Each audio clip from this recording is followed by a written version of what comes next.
Okay, so before we wrap this up, we're just going to do a quick, this is our second deep dive, where we go into a club, a story, a manager, a player, a tactic, a thing of some sort, and we analyze it to death. And we talk about why it is the way that it is. And this time we're going to talk about how crazy Arsenal's transformation has been from last year's desperate, horrible, pathetic displays week in, week out to their amazing displays week in, week out with relatively this year, despite no transfers, like any major. Yeah.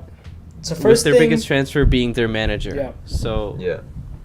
Also, despite it being really early in the season, so we know that it's a bit of sensationalism, but we're going to talk about it. See, I think the main thing that happened to Arsenal was, again, that mentality shift. You see, after 22 years with Wenger, they needed change. So, I mean, they brought in Emery. He got a full preseason first thing to work with. He had time to bring in his ideas. He had the players, because most of the players did not go for the World Cup. I think there was very few players from Arsenal who left. Yeah, that's true. That's true. Trigar, what do you mean by mentality shift? Because do you mean the tactics that are important No, I mean by just the manager, or psychologically, because for so long the media has been criticizing them, fans have been criticizing them at least for the last 3-4 years. So right? You mean less of the cloud hanging? Yeah, less tactics and stuff like that. But I agree with you in a sense. I think that's a decent part of it. But I honestly put more to just whole change of tactics. And with Emery versus Arsene Wenger, I mean, there's only so far, I guess, the actual change in the manager can do. And it can do quite a bit, but I think a lot of it actually comes down to tactics. So I'm just trying to put more weight on Emery versus just the mentality change. Yeah. One notable thing that so I forget who was it said this, but a player recently came out and talked about the differences between the two managers and their styles. I think it was Bellerin. And I'm fairly sure it was I forget. Bellerin. But basically, they said that the biggest difference between the two managers is how they prepare for games. So he said that Wenger tends to focus on what his team can do. So he would tell his players, this is what you're good at, go do this, go attack, because that's what he was all about. I want to play an attacking style of football.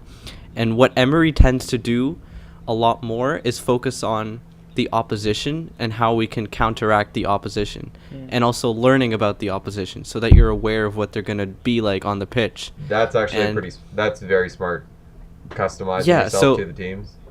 Exactly. And this was something that we all talked about with Wenger too, that he had such a big ego that he was like, I can play attacking football against anyone, and he would constantly get beat by the bigger teams. But there's no shame in learning about the opposition. And how he always kept the same style. Yeah, same style every single game. There's no anything. Guardiola's biggest strength is being able to analyze different teams and setting up his teams in a different formation to counteract the way that your team plays. He did it against Liverpool at Anfield, best example. So that's something that Emery's brought in, which was not there under Wenger, which is really interesting to learn about, from a player's perspective. Plus, he's bringing out the actual the best out of Aubameyang. He's been more consistent. Even Lacazette's been doing a bit better, at least, as well. So he's bringing a lot of I guess the quality out of the players that he has. Exactly. That is there. It's just it was kind of the confidence. hidden. They all just seem to have much more confidence than they did last season. And the important thing is they're running at players now. You see people taking the ball and charging forward in possession with it. Yeah, and I think that comes from confidence too, which they didn't have last year for whatever reason. I mean, many reasons. They were losing games, so I mean, when you keep losing games like that, you just start to believe that you're a terrible player or you're a terrible team. So obviously you lose your confidence. Even going back to today's game, after Bellerin's own goal, in past years he would have shut off and he'd be crap all game, but he gave 2 assists today, even despite the fact that he got that own goal. So there's something in. The manager is behind that. Probably at halftime, he tells them, forget it, mate. Just go there, play your game. There's chances here. There's space on the flanks. You can take them over. Just the whole confidence thing also comes from the manager, which I feel Emery has a better sense of his players than Wenger. And another major thing that I picked up immediately in preseason when I watched them, because their first games of Emery era was how much they press. Yeah, Wenger teams did not press. Yeah. They do not press. They press so much. They press almost as high as City press. And it's not really something that was mentioned when you talk about Arsenal.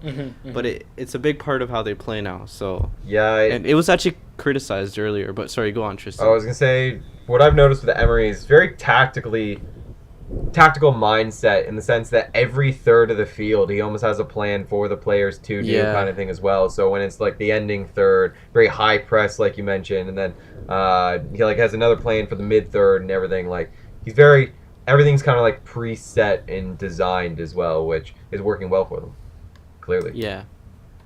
And it just, apart from the tactics, he just seems like a much more energetic figure on the touchline too, like always shouting. Always. Yeah, that's one thing I noticed as well. Like, and that can make such a big difference, man. Like just when you see Guardiola and Klopp on the sidelines, just yelling their hearts out. I know, right? Like, when you're in the heat of the moment in a game, you're not going to be able to register a complex tactic, but you're going to be able to register if your manager's yelling the fuck at you. You know, like, get over there, run. So, that's a big part of it. Even though it's not mentioned like too much.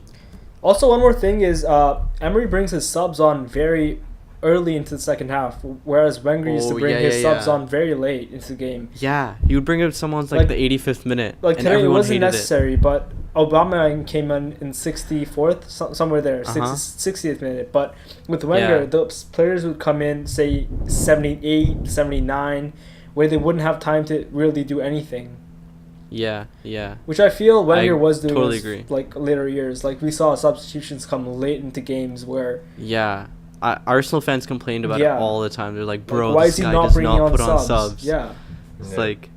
And if anything, they put on Giroud for like a target man, which is doing nothing. I mean, it works, but... yeah, obviously. I know what you're talking about. So there's so many shifts already. Like, it's interesting because they still play the same style of football. It's still attacking on the ground. It's still they haven't changed that philosophy at all. Yeah. Exactly. They haven't changed that central philosophy at all. But changes like the ones we talked about make like the entire difference in the world. Even if you don't sign any new players, it's all about how those players know what they're doing. And if you know what the opposition's going to do before you step on the field, that just gives you confidence already. So... like things like that behind the scenes can make such a big difference, which I think Emery has done. Another point about Wenger was he trusts his players too much. The sense of comfort. I feel like that isn't there. Yeah. With Emery too much. Like he's like, yeah, you're fine. Yeah, you're fine. You should have known those bastards suck sometimes. Yeah, literally. But I feel like Emery's more open to experimenting with his team. Yeah, exactly. Like, he's benched some players that Wenger would have never touched. Oh, yeah. He would have never touched. 100%.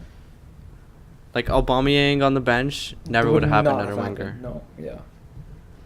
But, yeah. And I think that goes back to, preparation for the opposition, like playing different players who are at your disposal against different teams of varying, styles. Yeah, it's true, because sometimes your best player isn't necessarily the one that's suited for the other team, especially with their playing style. So if you have the options, why not switch them up and use them? And again, like benching Ozil, he's done that a bunch of times this year, which Wenger wouldn't have done. Ozil sucks. He played Ozil in every game. Oh, yeah.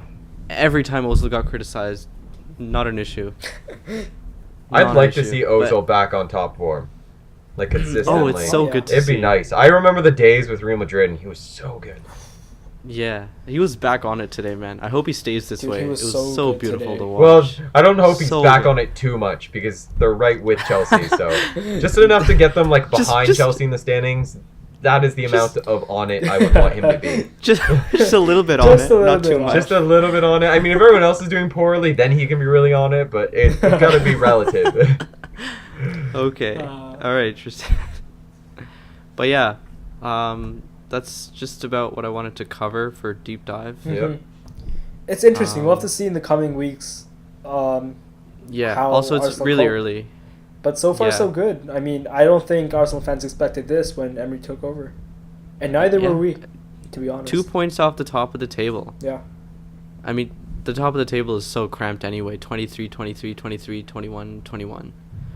And then you have, like, United down here. Like, But yeah, that was our deep dive segment into Arsenal. Actually, just something I want to add. Anyone who's listening, if you want to let us know specific deep dive topics you would like us to cover, best way to probably get to us is just go on the YouTube videos and comment on there, and then we definitely do one of those for sure for any episode. Yeah. So let us know if there's anything you want to do specifically or anything like that. It helps us too, because sometimes we don't have to think of a topic. Yeah, exactly. And Usually every week it's pretty self-explanatory. This week we had to think about it a bit. yeah. Okay, I think that's it for our topics this week. Does anyone else want to talk about something? We're only at 53. No, I mean, we Not can leave the awards to particularly. another time. We do awards on another episode, and Yeah, maybe I've got Champions another League deep awards, dive something anyways. like that. Yeah. Oh, no golden dude, no disgrace. I mean, we can if you want. I mean, the disgrace do would it. go to that manager from Chelsea, the assistant coach, I guess. Whoa, and whoa, whoa. I guess, Yeah, fucking guy. and I guess Jumping Golden so Dude would quick. go for. Well, hold on, Ozil. Trigger. You're just Okay, blowing wait, we through gotta content. we gotta get Tristan to say the name though. Yo, beep it out, beep it out. Oh, all right.